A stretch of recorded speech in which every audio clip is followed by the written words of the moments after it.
talking single ladies right now, which is very important because we are about to interview someone who has the ultimate answer to the ultimate question if you are looking for Mr. Right. Because you've probably wondered, why is it so hard to find a nice guy who's single? Well, we are answering that question with the author of the new book, Qualified Yet Single, Why Good Men Remain Single. Meet psychotherapist Dr. Dwayne Buckingham, and you also have a documentary that people can watch right now about this singlehood problem. Yes, it will be premiering tonight at the Tivoli Theater at 7 p.m., the film, and I actually highlight some of the things that's in the book. Well, let's answer the question first. Okay. Why does it seem like there are so many good single men out there and they're staying single? What's wrong with them? The number one issue that I found was fear.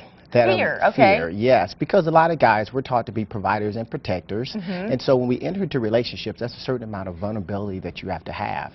And I think as men, sometimes we struggle with that emotionally. So basically, it's not the women out there who are being desperate and psycho. That's not the problem. No, I think it's always two sides to every story. And what I found in interviewing 100-plus guys from various cities is that their stories had to do around emotional challenges and around fear and vulnerability. And so, yes, it's not just the single women. Well, if a single woman is watching right now, your book basically helps them be more selective and find the right person. Yeah. And we were talking before we came on what some of those qualities are you need to be looking for. Yes. So let's talk about that. Quality time. The determinant of a man can actually offer you quality time, because that's important. And what I mean by quality time, not just standing with you, but literally attentive to your needs and toning to your emotional needs and being able to respond to those things. And you were saying that, yeah, you might find a guy who's super successful and makes a lot of money, but that might not be the right guy because he may be so wrapped up in his business that he doesn't have time for your business. Exactly. And so emotional availability is critical, that you want a guy who's balanced, not that he can only succeed financially and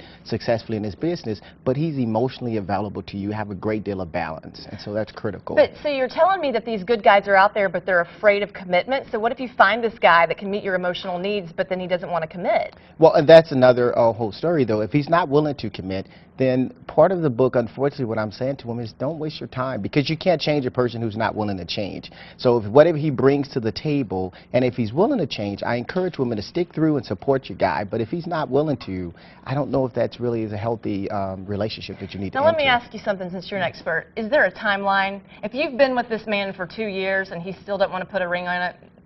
Yes, that's a great question. I've been asked that a lot because of the whole Steve Harvey book, the 90-day rule. And what I would say to women... The 90-day rule? The 90-day rule. Okay, what's that? What I would say to women, Steve Harvey says that you should make a guy waste 90 days before, you have sex with him or commit or any of that kind of things. What I would say to a woman is that you want a man who has his own standards. And so if he has his own 90-day rule, that's the kind of quality guy that you're looking for. So you can set your own standards, but what you really want is a guy who has his own standards. So the time frame, is that important? No, it's the quality of the interactions which is more critical, and the values that the guy brings to the table. So if we go watch this documentary, what are we going to learn from it? You're going to learn that men are emotional, and we actually, unfortunately, don't cope with it well.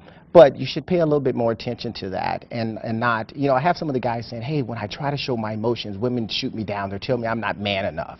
And I think that's a problem. So I want women to come out and watch this and see how they can better interact with quality guys. Because we're always trying to figure out, what is he thinking?